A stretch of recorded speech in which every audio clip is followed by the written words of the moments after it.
Hi, have you ever had a conflict of conscience? Is your conscience a friend or a foe to you? When my wife and I have talked to individuals after a marriage breakup, often the report is that they had reservations or feelings that it wasn't right and that something was wrong before the wedding. But because they thought it was inconvenient or too difficult to cope with at the time, they pushed it aside and they've gone ahead and got married anyway. And it has been a shipwreck for them. Now, medical science has determined that there is an area of the brain that is responsible for such feelings and thoughts, is the area that operates our conscience.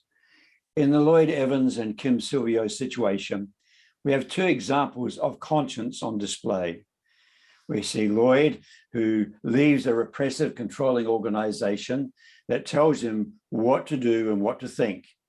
And so he starts exploring his sexuality and ignores his conscience because it sounds too much like the organization trying to restrict him.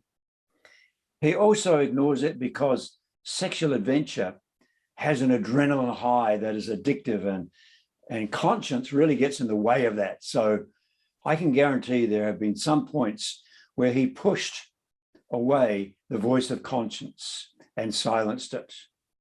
He treated his conscience as an enemy and chose at critical times to ignore it to the detriment of his family and his own mental health.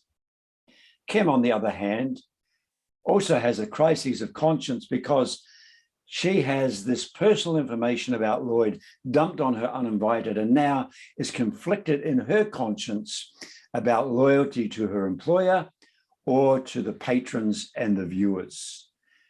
Years ago, a whistleblower was considered a traitor, one who had proved untrustworthy to keep a secret and was shunned.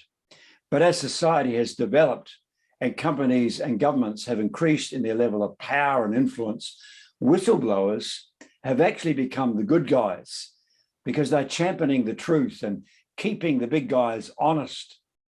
And they are now the Davids and the power brokers. The big guys are now the Goliaths that need to be humbled or need to be kept in check. I have respect for Kim because she did the right thing. Her boss was on a path of self-destruction, and left uncovered, it would have only gotten worse. The public had a right to know, just as surely as the infidelity of a politician or some other public figure reflects on the credibility or the level of their trustworthiness. Kim kept to the facts, didn't embellish her reporting, and even though it was a highly charged emotional time for her, she kept to the facts. So here we have two people both facing a crisis of conscience. One has chosen to sear their conscience by treating it as the enemy. The other has made friends with their conscience, even though it's not been easy. She has done the right thing. She's made her conscience her friend. We all need to remind ourselves to make our conscience our friend, no matter how inconvenient. Our mental health and society's health are improved by people having healthy relationships with their conscience.